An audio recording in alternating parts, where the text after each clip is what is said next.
The conference room door clicked shut behind me with the finality of a coffin lid. In my left hand, I carried a resignation letter that would send shockwaves through Morrison Associates. In my right, I clutched something far more dangerous. Evidence that would destroy the woman who thought she'd destroyed me.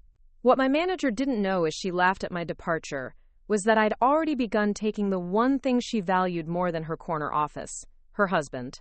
Before we jump back in, tell us where you're tuning in from, and if this story touches you, make sure you're subscribed, because tomorrow, I've saved something extra special for you. The fluorescent lights above cast harsh shadows across the mahogany table, where I'd spent countless late nights, sacrificing weekends and holidays for a company that saw me as expendable.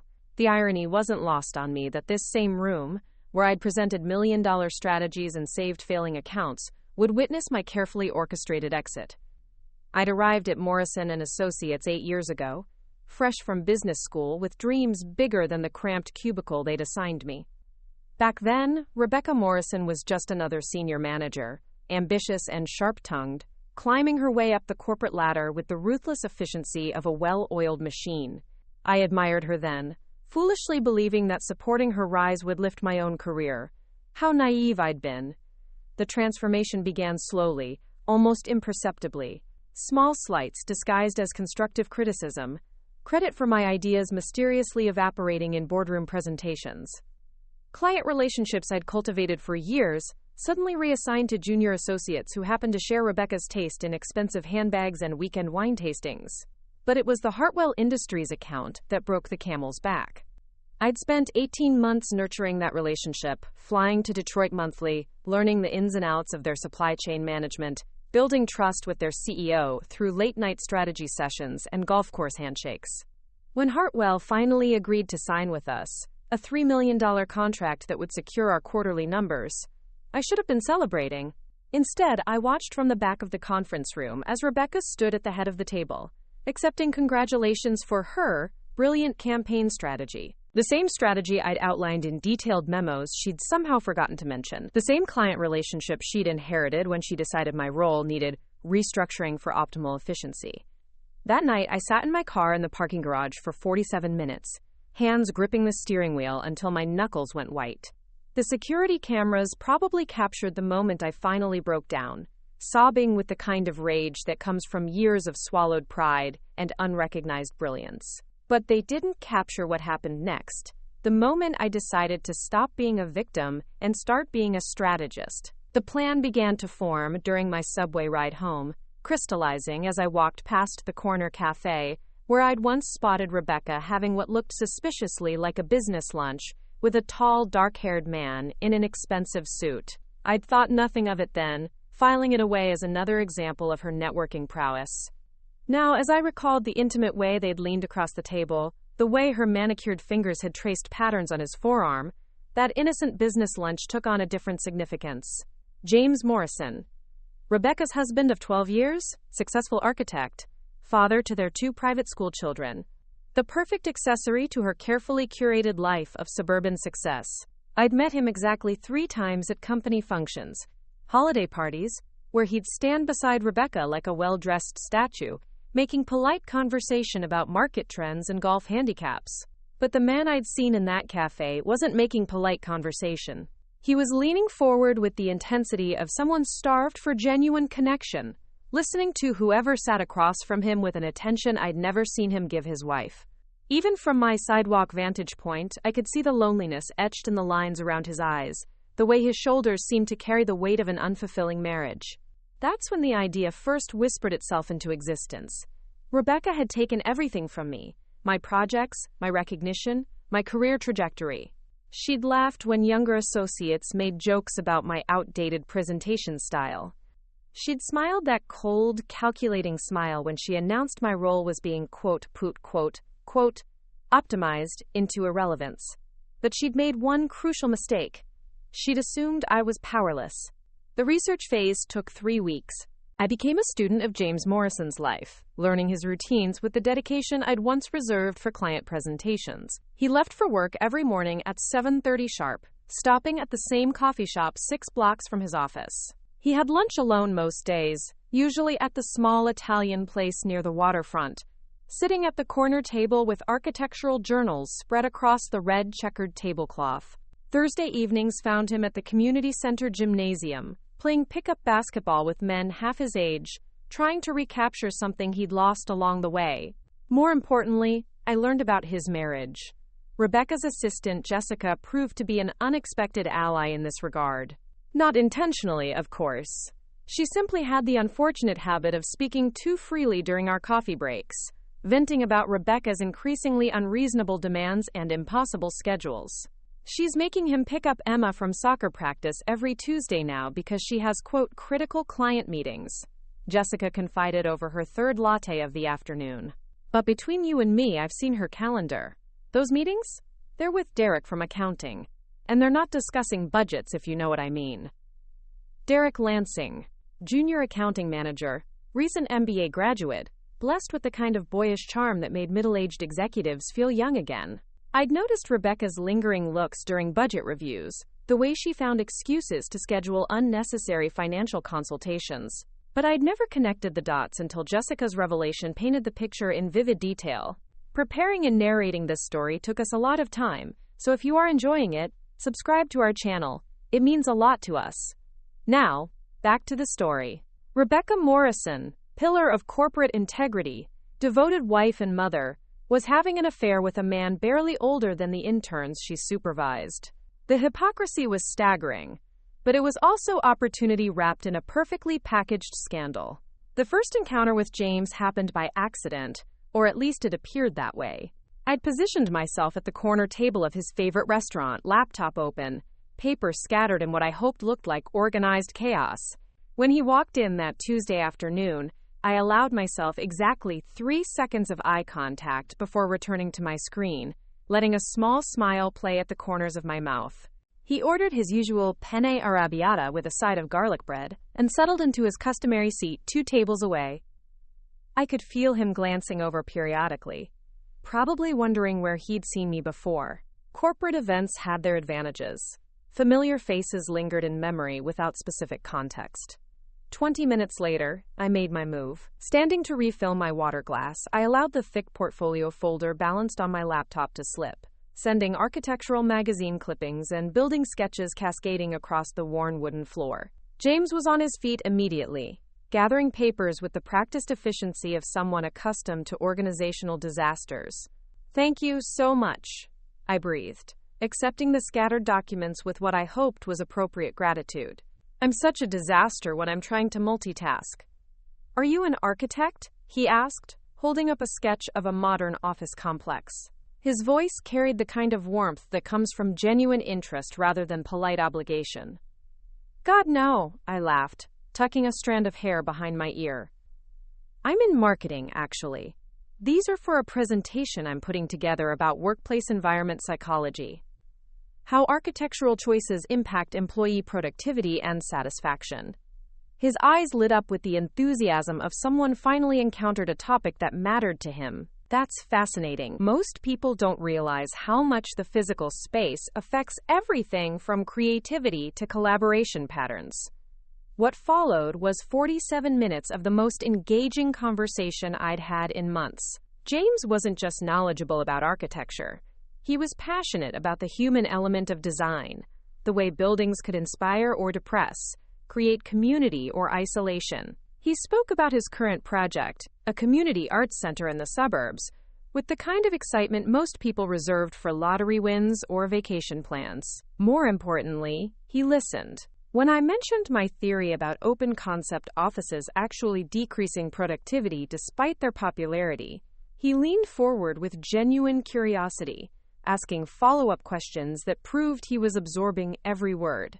When I described my frustration with corporate executives who made design decisions based on cost-cutting rather than employee well-being, he nodded with the recognition of someone who'd fought similar battles. "You should meet my wife," he said eventually, glancing at his watch with obvious reluctance. "She's in corporate consulting. You two would probably have a lot to discuss about workplace dynamics." The irony made my stomach clench, but I managed to keep my expression neutral. "I'd love that sometime. What kind of consulting does she do?" "Strategic restructuring, mostly." "She's brilliant at it. sees inefficiencies that other people miss, finds ways to optimize operations. There was pride in his voice, but it felt rehearsed, like something he'd trained himself to say. Though lately, she's been working such long hours that I barely see her except in passing.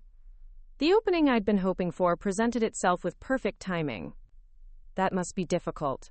Maintaining work-life balance is such a challenge in our industry. It is, he admitted, staring into his coffee cup as if it contained answers to questions he was afraid to ask. Sometimes I wonder if she even notices I'm there anymore. We used to talk about everything. My projects, her strategies, our dreams for the future. Now we just coordinate schedules and discuss which kid needs to be where when. The vulnerability in his voice was raw, unguarded. This wasn't the polished architect making small talk at company parties. This was a man drowning in loneliness, starved for connection, desperate for someone to see him as more than just another item on his wife's endless to-do list. I reached across the table, letting my fingers brush against his hand in what could have been interpreted as either accidental contact or intentional comfort. I'm sorry. That sounds incredibly isolating. He didn't pull away. Instead, his fingers turned upward, briefly catching mine in a grip that spoke of gratitude and something deeper, more dangerous. It's not something I usually talk about with strangers. Maybe that's exactly why you need to talk about it, I suggested softly. Sometimes the people closest to us are the hardest ones to be honest with. We exchanged numbers that afternoon, ostensibly so he could send me information about sustainable building materials for my presentation, but we both knew the real reason, even if neither of us was ready to acknowledge it aloud. The text messages started innocuously enough. Links to articles about architectural psychology, photos of interesting building facades he encountered during his commute, brief comments about weather and weekend plans. But gradually, inevitably, they evolved into something more substantial. James, it turned out, was a morning person who woke before dawn to watch the sunrise from his home office window.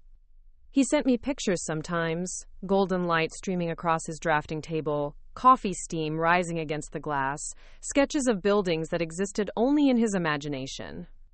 Rebecca, he mentioned in passing, preferred blackout curtains and considered anything before 8 a.m. to be cruel and unusual punishment. He was also a reader, devouring everything from architectural theory to historical fiction during his lunch breaks. Rebecca, apparently, limited herself to business journals and self-help books about maximizing personal efficiency. When I mentioned my love for mystery novels, James immediately recommended 3 authors I'd never heard of, promising to lend me his copies if I was interested. The conversations grew longer, more personal. He told me about his college dreams of designing affordable housing for low-income communities, how those idealistic goals had gradually been replaced by suburban office parks and shopping centers that paid the bills but didn't feed his soul. He described the Community Arts Center project with such passion that I found myself genuinely excited about blueprints and zoning regulations. More tellingly, he began sharing the small frustrations and disappointments that accumulate in a marriage where partners have grown in different directions. Rebecca's increasing focus on status symbols and social climbing. Her dismissive comments about his impractical ideas for pro bono work. The way she scheduled family activities around her networking opportunities rather than their children's interests. She's not a bad person, he clarified during one particularly revealing phone conversation. She's just driven, ambitious. Sometimes I think she married the idea of a successful husband rather than actually marrying me. I murmured appropriate sympathies while mentally cataloging every detail, every crack in the foundation of their perfect suburban facade. Rebecca had built her empire on the assumption that everyone around her was expendable, replaceable, forgettable. She'd never considered the possibility that someone might be actively working to dismantle everything she'd taken for granted. The physical meetings increased gradually. Coffee became lunch.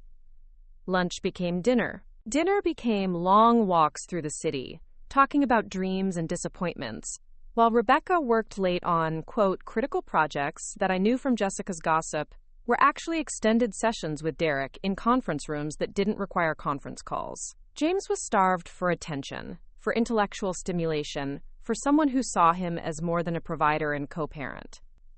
I gave him all of those things, carefully, strategically, genuinely. The attraction between us wasn't manufactured. It was real, growing from shared interests and compatible personalities that Rebecca had been too busy to notice or nurture. But more than attraction, I offered him something Rebecca had forgotten to provide: respect. I listened to his ideas without immediately calculating their market value. I asked about his day because I actually wanted to know the answer. I remembered details from previous conversations and followed up on projects he'd mentioned weeks earlier. The first kiss happened on a Thursday evening in October, under the amber glow of streetlights outside the art museum, where we'd spent 3 hours discussing the intersection of architecture and sculpture. James had been describing his vision for the community center's facade when he stopped mid-sentence, looking at me with an expression that mixed surprise and inevitability. "I shouldn't be here," he said quietly. "Neither should I," I replied, stepping closer. "This is complicated. Everything worthwhile is complicated." When his lips touched mine, I tasted coffee and possibility, and the sweet satisfaction of a plan unfolding exactly as intended. But I also tasted something I hadn't expected: genuine affection, real connection, the possibility that this strategic maneuver might become something more meaningful than simple revenge. That realization should have concerned me. Instead, it only strengthened my resolve. The affair, if it could be called that at this early stage, proceeded with careful deliberation. We met twice a week, always in places where Rebecca's social circle was unlikely to intersect with our paths. James began mentioning work stress and evening client meetings to explain his later arrivals home. I volunteered for projects that required flexible scheduling, giving me the freedom to accommodate our increasingly elaborate rendezvous. He was an attentive lover, generous with both affection and attention, in ways that made it clear Rebecca had been neglecting more than just his emotional needs. But more than the physical connection, I treasured the intellectual intimacy we were building. James challenged my ideas, shared his expertise, treated my opinions as valuable contributions rather than obstacles to be managed. For brief moments, I almost forgot that this relationship had begun as calculated revenge. Almost forgot that every tender gesture and whispered confidence was ammunition in a war Rebecca didn't even know she was fighting. Then Monday morning would arrive, and I'd walk into the office to find Rebecca holding court at the conference table, dismissing my suggestions with that condescending smile, reassigning my clients to associates who'd learned to laugh at her jokes and agree with her pronouncements. The anger would return, sharp and clarifying, reminding me exactly why James Morrison had become both my weapon and my prize. The endgame began to crystallize during a November evening, when James mentioned that Rebecca had been working late 3 nights that week, citing urgent deadlines that required her full attention. I knew from my carefully cultivated relationship with Jessica that those urgent deadlines were Derek Lansing, and that Rebecca's late nights involved significantly more horizontal collaboration than vertical strategic planning. "She seems very dedicated," I murmured, running my fingers through James's hair as we lay in the lamplight of my apartment. "She is. Sometimes I wonder if she's more dedicated to work than to our family." His voice carried the weight of someone finally acknowledging doubts he'd been harboring for months. "Have you talked to her about it?" "I've tried. She says I don't understand the pressure she's under, the sacrifices required for career advancement. That I should be grateful for the lifestyle her success provides rather than complaining about her absence." I pressed a kiss to his temple, tasting salt and frustration. "You're not complaining. You're asking to matter in your own marriage." "Sometimes I think..." He trailed off, staring at the ceiling with an expression I'd learned to recognize as the precursor to dangerous honesty. "What do you think?" "Sometimes I think she'd barely notice if I disappeared entirely. As long as the mortgage got paid and someone was available to drive Emma to soccer practice." The moment had arrived. 3 months of careful cultivation, strategic intimacy, and genuine connection had led to this perfect opening. I could feel the weight of my resignation letter in my purse across the room, the evidence of Rebecca's affair with Derek safely documented on my laptop. Everything was aligned for the final phase of my plan. "James," I said softly, turning to face him fully, "what if I told you that you don't have to disappear? What if I told you that you could matter to someone who actually sees you, appreciates you, wants to build something real with you? His eyes widened with understanding and possibility and fear. Sarah, we can't. My children, the divorce, Rebecca would destroy me financially and professionally. She has connections, influence. What if I told you that Rebecca isn't as powerful as she pretends to be? What if I told you that she's about to face some serious consequences for choices she's made, and that when the dust settles, you'll be free to choose your own path? The confusion in his expression was genuine. What are you talking about? I reached for my laptop, pulling up the folder I'd labeled Insurance Policy. Screenshots of text messages between Rebecca and Derek. Photos taken through the conference room windows during their after-hours meetings. Credit card receipts from hotel rooms booked during supposed client conferences. Your wife isn't working late, James. She's having an affair with Derek Lansing from accounting, and tomorrow morning I'm going to make sure everyone knows it. The silence that followed my revelation stretched between us like a chasm. James stared at the laptop screen, his face cycling through disbelief, hurt, and finally, a cold anger I'd never seen before. The evidence was undeniable. Timestamps showing Rebecca's client meetings coinciding with Derek's mysteriously flexible schedule, hotel receipts charged to her corporate card during conferences that didn't exist, text messages that left nothing to interpretation. How long have you known? His voice was barely above a whisper, but it carried the weight of a man watching his entire world reshape itself. I suspected for months. I confirmed it 3 weeks ago. I closed the laptop gently, giving him space to process the betrayal. I wasn't looking for this, James. I was researching Rebecca for entirely different reasons. He sat up slowly, running his hands through his hair with the mechanical movements of someone in shock. Different reasons? Sarah, what exactly is your connection to my wife? The moment of truth had arrived sooner than I'd planned, but perhaps it was better this way. No more carefully constructed half-truths, no more strategic omissions. If we were going to move forward together, it had to be built on complete honesty. I work for Rebecca, or rather, I worked for her until this morning when I submitted my resignation. I reached for my purse, extracting the copy of my resignation letter. She's been systematically destroying my career for the past 2 years, taking credit for my work, sabotaging my client relationships, and pushing me toward the exit with the kind of subtle cruelty she's perfected over the years. James read the letter twice, his expression growing more troubled with each line. The Hartwell Industries account. You developed that strategy. Every PowerPoint slide, every market analysis, every relationship-building dinner. I spent 18 months nurturing that client, and Rebecca presented my work as her own innovation. The bitterness in my voice surprised me with its intensity. When I tried to speak up, she reminded me that collaboration was essential for team success, and that taking individual credit was a sign of poor leadership potential. But this morning, when you resigned, she laughed. The memory still stung with fresh humiliation. She actually laughed and said I was making a mistake, that no one would take me seriously at my age, that I should have been grateful for the opportunity to contribute to something bigger than myself. James set the resignation letter aside and looked at me with new understanding. So us. Was this all calculated revenge? The question hung in the air between us, demanding an honesty that could destroy everything we'd built together. I could have lied, could have crafted a response that preserved the romantic illusion while protecting my strategic advantage. Instead, I chose truth. It started that way, I admitted. I knew Rebecca was vulnerable, that her marriage was struggling, that she was taking you for granted. I thought if I could show you what real attention and appreciation felt like, you might begin to question everything else about your life with her. His face hardened, and I watched 3 months of carefully built trust beginning to crumble. So I was just a pawn in your revenge scheme. You were. I reached for his hand, relieved when he didn't pull away.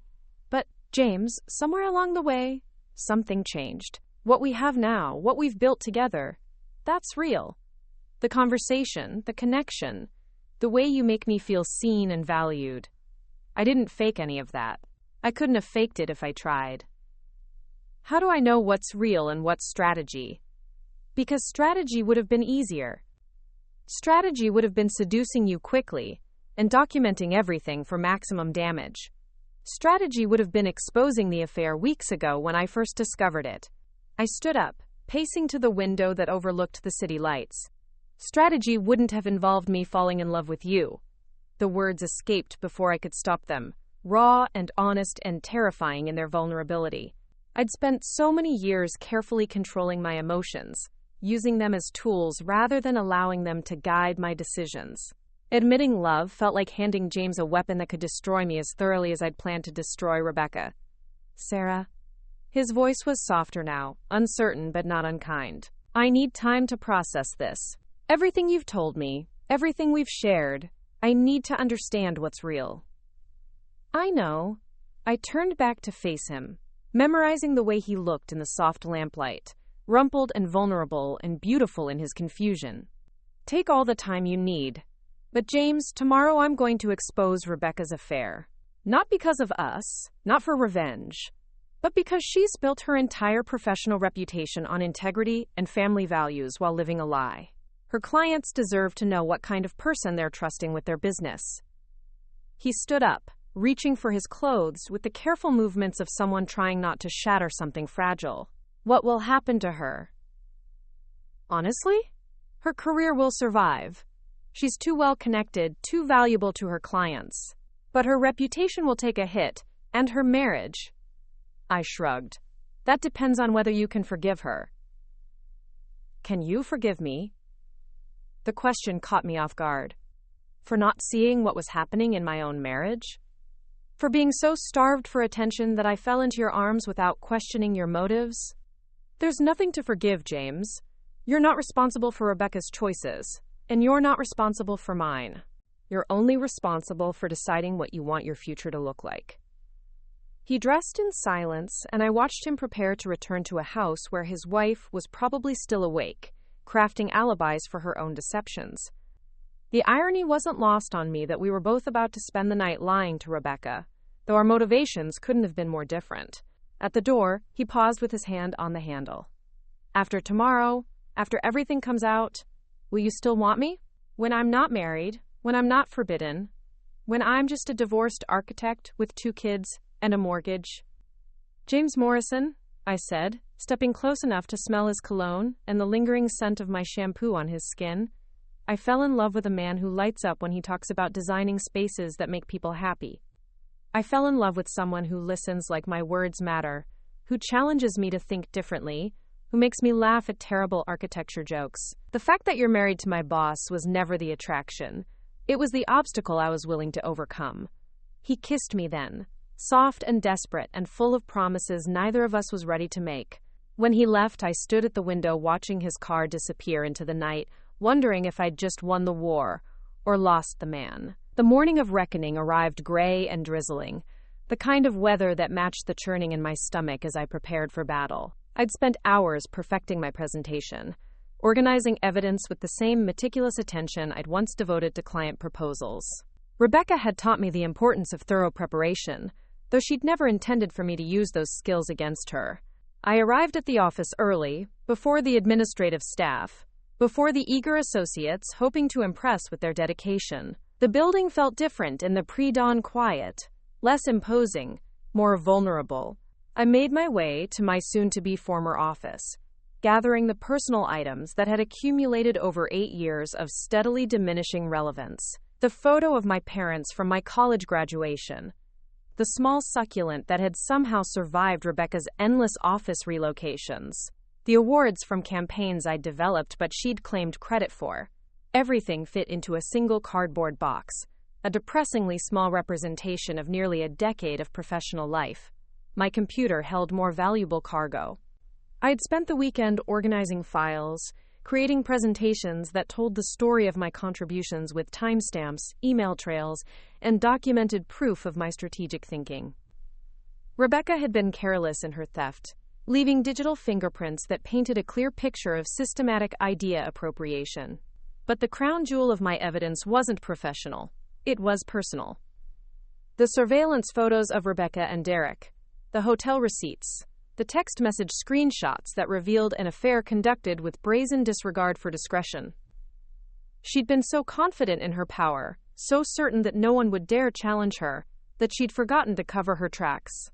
At 9:15, I received the text I'd been expecting. Conference room in 10 minutes. Bring transition documents.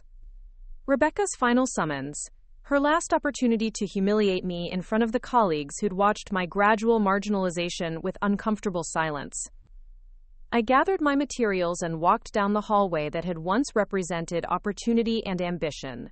Now it felt like a corridor leading to execution, though not mine. The conference room was already occupied when I arrived, Rebecca holding court at the head of the table while Jessica frantically took notes, and 3 junior associates nodded, along with whatever wisdom she was dispensing. Sarah, Rebecca looked up with that practiced smile that never reached her eyes. I'm glad you could join us for your transition meeting. I wanted to ensure continuity on your projects. My projects. I set my presentation folder on the table with deliberate care. Yes, let's definitely discuss those.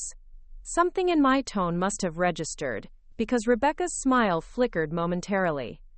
Jessica has compiled a list of your active files. We'll need detailed handover notes to ensure nothing falls through the cracks. Of course. I've prepared a comprehensive presentation about my contributions to this company. I opened my laptop, connecting it to the room's projection system. I thought it would be helpful to review exactly what I've accomplished during my tenure here. The first slide appeared on the wall. Strategic Initiatives, a Retrospective Analysis. Beneath the title, a timeline spanning 8 years of projects, campaigns, and client relationships. Rebecca's confident posture shifted slightly as she registered the professional polish of my presentation. This is unnecessary, Sarah. A simple file transfer will suffice. I disagree. I think it's important that everyone understand the full scope of my work. I clicked to the second slide, the Hartwell Industries strategy. The screen filled with my original emails, my market research, my strategic framework, all time-stamped months before Rebecca's supposedly brilliant presentation to the board. The silence in the room was deafening. Jessica's pen had stopped moving. The junior associates exchanged glances that ranged from confusion to dawning understanding. Rebecca's face had gone pale beneath her carefully applied makeup. Sarah, this is inappropriate. These are confidential company materials. Yes, they are. Materials I created, strategies I developed, relationships I built. I clicked through slide after slide of evidence, each one methodically documenting years of intellectual theft. I think it's interesting how many of these, quote, collaborative efforts seem to have originated from my email account. You're misrepresenting the collaborative nature of our work environment. Ideas evolve through team input. Do they? I clicked to a new section. Email evidence. The screen filled with Rebecca's messages to senior management, claiming credit for strategies with language lifted directly from my proposals. This email, sent 3 hours after I submitted my Hartwell analysis, presents my recommendations as your original thinking. No mention of collaboration. No acknowledgement of source material. Rebecca stood abruptly, her chair scraping against the polished floor. This meeting is over. Jessica, please escort Sarah to HR for her exit interview. Actually, Rebecca, I think we should finish the presentation. The next section is particularly illuminating. I clicked forward, and the room filled with a new kind of evidence. Professional standards and personal conduct. The first image appeared. Rebecca and Derek entering the Marriott downtown during what her calendar listed as a client meeting with Hendricks Corporation. The timestamp showed 2:47 p.m. on a Tuesday when Hendricks was confirmed to be in London for a trade conference. What is this? Rebecca's voice had risen to a pitch that suggested panic. Documentation of your extracurricular activities. I found it interesting that your most urgent client meetings seem to require hotel rooms and champagne service. I clicked through a series of photos, each one more damning than the last. Particularly since Derek from accounting doesn't typically handle client relations. Jessica gasped audibly. The junior associates sat frozen, witnessing a masterclass in career destruction that would fuel office gossip for years. Rebecca's composed facade had crumbled entirely, revealing the desperation of someone watching their carefully constructed empire collapse in real time.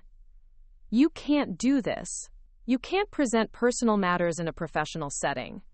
I'm not presenting personal matters, Rebecca. I'm presenting evidence of professional misconduct. You've built your reputation on integrity and family values. Your clients trust you to represent their interests with the same loyalty you claim to show your own family. How do you think they'll feel knowing you've been conducting affairs during billable hours? This is extortion. No, this is consequences. I closed the laptop and gathered my materials with the calm efficiency I'd learned from watching Rebecca herself deliver devastating presentations. I'm not asking for anything, Rebecca. I'm not threatening you or demanding compensation. I'm simply ensuring that everyone understands exactly who they've been working with. I stood to leave, then paused at the door for one final observation. Oh, and Rebecca, you were right about one thing this morning. I am making a mistake. My mistake was spending 8 years believing that talent and dedication would be enough to earn respect in this company. I should have realized much sooner that loyalty only flows upward here, never down. The door clicked shut behind me with the same finality I'd felt the previous morning, but this time the sound carried satisfaction rather than defeat. I could hear Rebecca's voice rising behind me, damage control mode activated, but it was too late. The evidence was documented, the presentations saved to multiple drives, and the story already spreading through the office network that thrived on scandal. My phone buzzed as I reached my former office. A text from James. Heard there was drama at your office this morning. Are you okay? I typed back quickly. Better than okay. Are you ready to start planning your future? His response came immediately. I've been ready since the moment I met you. But first, I need to go home and have a very difficult conversation with my wife. Take your time. I'll be here when you're ready. I spent the rest of the morning fielding calls from colleagues, clients, and even competitors who'd heard whispers about the morning's revelations. The story was spreading with the viral intensity that only truly shocking scandals could achieve. Rebecca Morrison, paragon of professional virtue, caught in a web of personal and professional deception by the employee she'd dismissed as irrelevant. By lunch, I had 3 job offers and a dozen requests for consulting contracts. By evening, Rebecca had been placed on administrative leave, pending a full investigation into her conduct and billing practices. The Hartwell Industries account had specifically requested that all future communications go through me, regardless of my employment status. But the real victory came at 7:30 that evening, when James appeared at my apartment door with a single suitcase and divorce papers already filed with the county clerk. That was fast, I said, stepping aside to let him in. I've been planning my exit strategy since the day I realized I was married to someone I didn't recognize anymore. Your evidence just gave me the courage to execute it. He set down his suitcase and pulled me into his arms. Rebecca's attorney called this afternoon. Apparently, adultery is still grounds for expedited divorce proceedings in this state. And the children? Joint custody, with them staying in the house during the week. Rebecca gets to keep her suburban palace and her mortgage payments. I get my freedom and half our assets. He smiled for the first time since I'd shown him the photos of his wife's betrayal. I also get to design that community arts center without worrying about Rebecca's opinions on the profit margin. I kissed him then, tasting possibility and new beginnings and the sweet satisfaction of a plan that had evolved beyond revenge into something resembling justice. Rebecca had spent years believing that power came from controlling others, manipulating situations, taking credit for achievements she hadn't earned. She'd forgotten the most important lesson of strategic thinking. Every action creates an equal and opposite reaction. She'd pushed and schemed and betrayed for so long that she'd never considered someone might be strong enough to push back. As James and I stood in my apartment, planning a future built on honesty and mutual respect rather than manipulation and power games, I realized that my greatest victory wasn't destroying Rebecca's career or stealing her husband. My greatest victory was discovering that I didn't need to diminish others to elevate myself. Rebecca had laughed when I resigned, confident that she'd won our unspoken war. She'd stopped laughing when she realized that sometimes the most dangerous opponent is the one who's been underestimated for too long. But the story was far from over. What Rebecca didn't know yet was that losing her husband and her reputation was just the beginning of the consequences heading her way. Up next, you've got 2 more standout stories right on your screen. If this one hit the mark, you won't want to pass these up. Just click and check them out. And don't forget to subscribe and turn on the notification bell so you don't miss any upload from us.